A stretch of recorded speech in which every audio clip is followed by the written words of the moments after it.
Greetings and salutations. Just recently I got a request to make this video to explaining how to use the spreadsheet that I made. And it's really simple. It something to keep in mind. You are going to want to have your interstellar wars. And on that note, keep in mind that the spreadsheet is designed to work with Gurps 4th edition Interstellar Wars. And is designed to make traveler ships. It's only the basics. It follows the steps in the book. If there's anything wrong or you find anything wrong, I left all the cells unprotected, so feel free to correct them or improve it. You know, you know, a little collaboration is always a good thing. In this example, I'm just going to make a ship real quick and go through the steps. The first step is determining your class and concept, and I'm just going to make up a class. I'll call it the Balkan. I just made that up off the top of my head. I'm going to keep that a tech level 10 ship, and I'm going to make that a free trader ship, and we'll make this coming ship a 300 d-ton ship. And instead of a flattened sphere, I think I'm going to go with a needle wedge design. And this here is important to look at the step 2 in the book, and you'll notice that at the bottom there's a page reference there, page 188. And in the book on page 188, there is a table giving right there, the whole configuration table. Most of the stats that it is going to do for you, except for the one marked best streamlining. So you might want to take note of that. If you want to go for the best available, you'll have to keep that in mind. So in this particular case, airframe is one of the best, and that is the one that I want to use. And so these stats here are then generated. I'm going to make it a, maybe, since it's a free trader, I think I'll go with,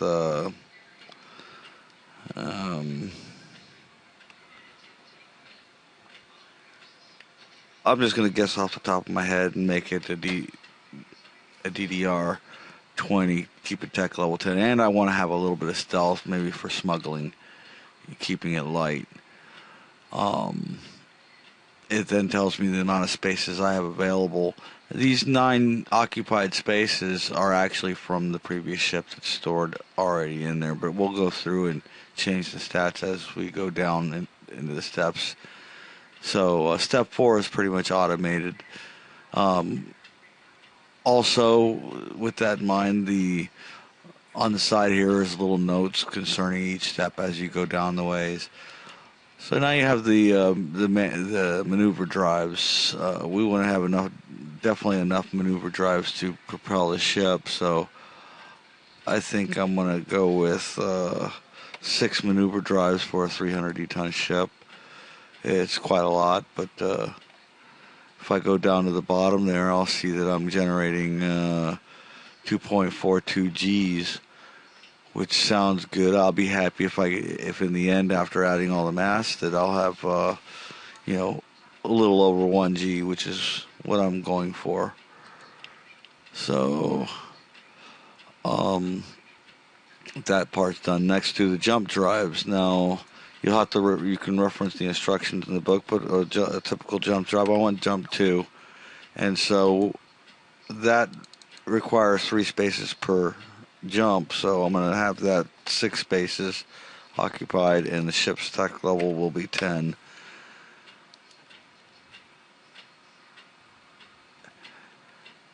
The minimum spaces required for a 2-jump parsec on the fuel tanks, as you see here, I got a hole and a half marked.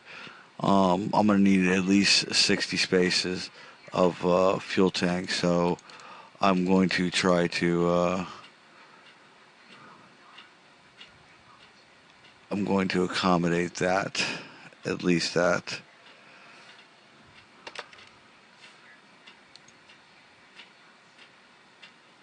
And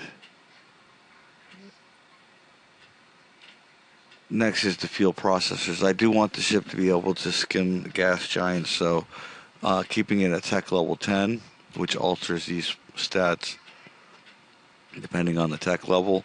I'm going to assign enough fuel processors to give me a decent amount. I have to see 60 spaces. I have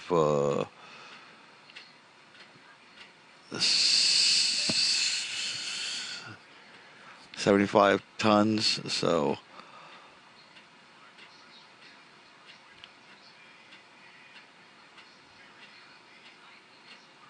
I am going to add enough that whatever I can afford there. I'm going to go maybe 20 spaces, give me 64.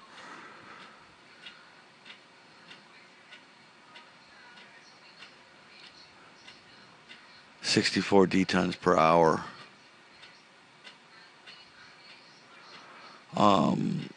Now there, step 7, I can go down into the book and reference step 7 and assign the bridge that I want. Step 7 bridges. I think I'm going to go with a standard bridge. Putting that off to the side so I can see it. I'm going to fill the table in and go standard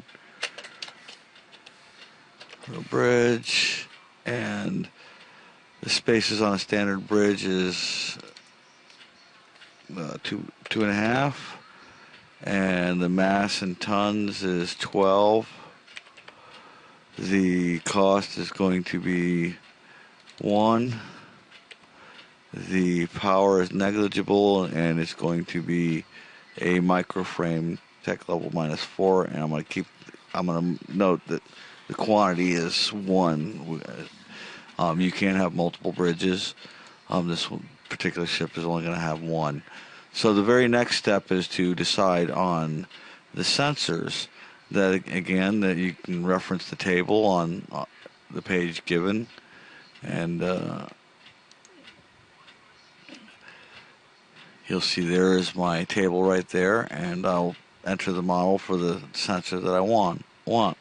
I think on this ship I'm going to go with keep it tech level 10, and I'm going to go with model 1, which comes out to,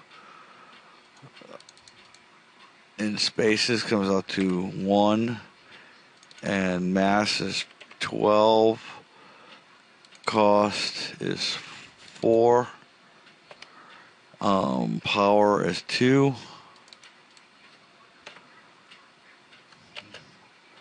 and the scan is going to be 14. And again, I'm going to note the quantity is 1, and I have 2 available turret spaces aboard this ship, and instead of fixed mount, I'm going to 0 that and place 2 light turrets aboard the ship, giving me 3 spaces per turret. So I'm going to have that's 4 laser beams, and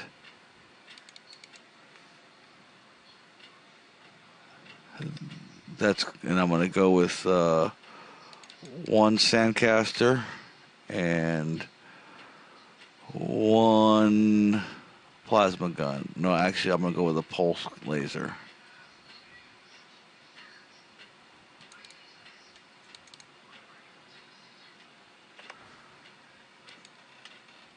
And you can fill these out depending on how you built your ship. I'm going to have vehicle bays. I'm going to have I'm going to have 1 vehicle bay, and I'm going to need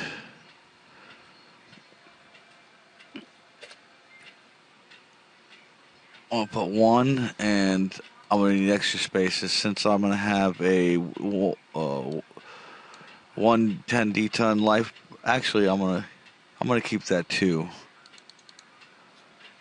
I'm gonna put 2 there, and that's 1 D-ton per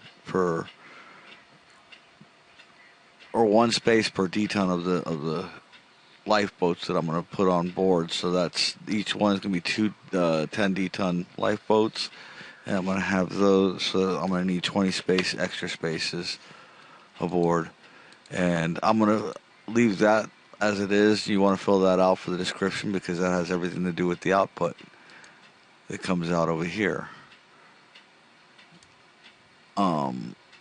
Hangar base is I'm gonna leave that empty.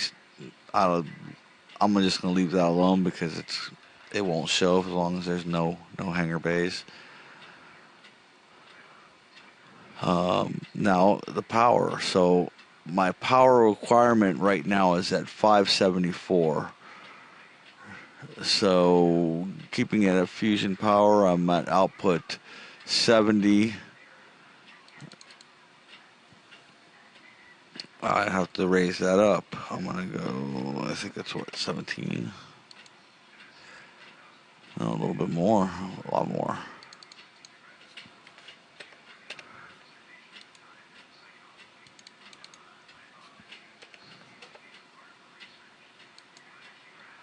That's 550.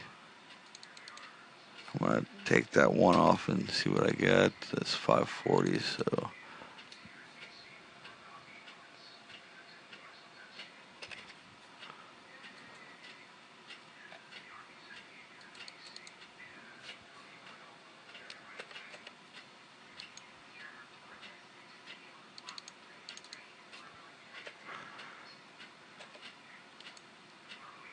That's 580, so I'm going to go 28. And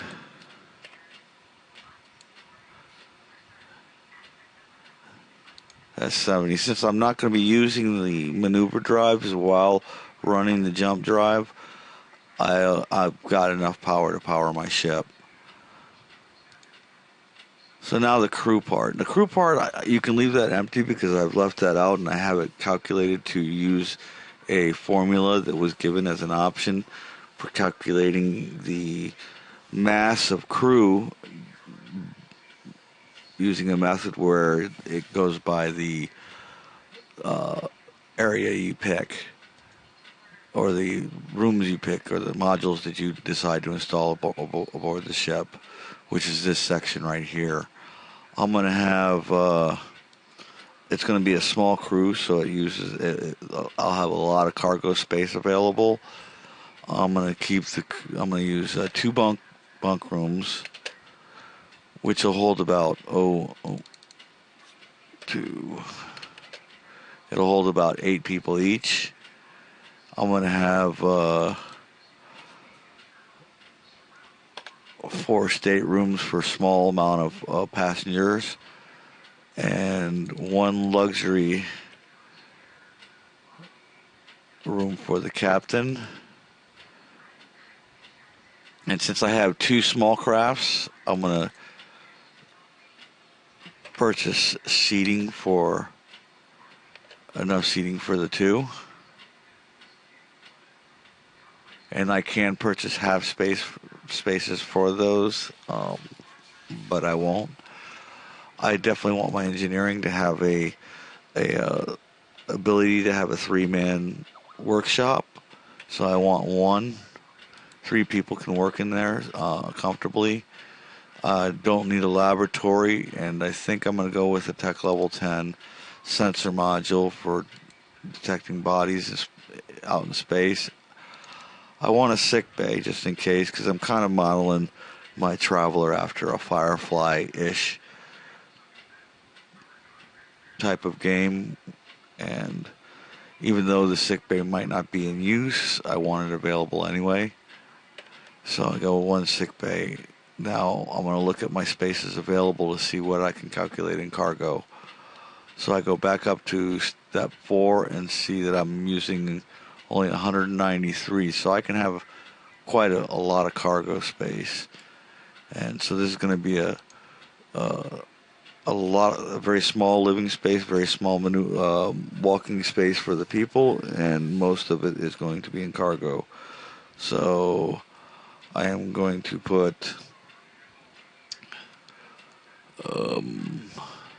maybe I'll start off with 100. And see, I just want to get close. I don't want to get all the way because I want room to expand later. So 293, that's pretty good. I think I'm gonna stay there, and I'm gonna want some more maneuver drives. As I see, I'm very low, so I'm gonna go up here and set my maneuver drives from 6 to 8.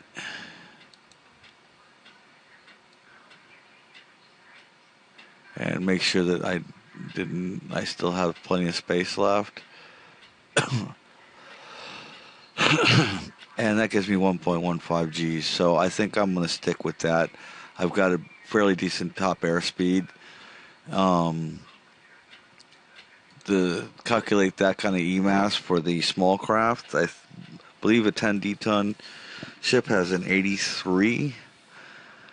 So with two of them, that's 166. And that still keeps me very good. So now I have my ship stats. It's very simple, and it's pretty much completed. I can improve the hull design or the hull quality by assigning an HT. So maybe I want a little bit more. So it's a really expensive ship. So it's 288 megasolars. So it's 45 DHP. Has a size modifier of 9. It has a signature of +3. It can support up to 30 people on board safely, so it has more than enough life support, especially in the case that I'm transporting animals. To jump to ship, it looks like a pretty good ship. It's not very handy in a fight, but it might be able to run away. Now you can look at your output, and you'll see that it's been filled out quite nicely in a fairly familiar form. I just put these pictures here as an example to show that you can put your own picture there for your ship, and you might want to fill out your crew section here manually. There's enough of the part of the crew section that works so that if you need to get percentiles like how many officers and all that stuff, it'll give you at least enough information for the sections that are available there, that are available here. As you can see, it's quite a tedious operation making it. So I went ahead and paused there and left that section out of the calculations. So once you have that done, if you have I guess OpenOffice does come with a PDF export. So you just select the area that you want, which is going to be, that's equal to 1 page. And then you can select to export as PDF. And you use the selection and export, and you'll have a single page Balkan, or a single done ship, and it comes out in a nice format. You can adjust things and move things around to suit your need. As long as these cells are where they need to be, they should work.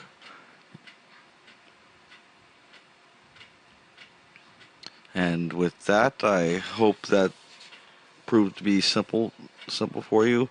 Eventually, as I learn more Traveler, I will plan on adding more modular features that are available. But right now, I only know the basics from the Gurps Traveler 4th edition. And thanks for using it, and and thank you for the feedback. I hope this helps you.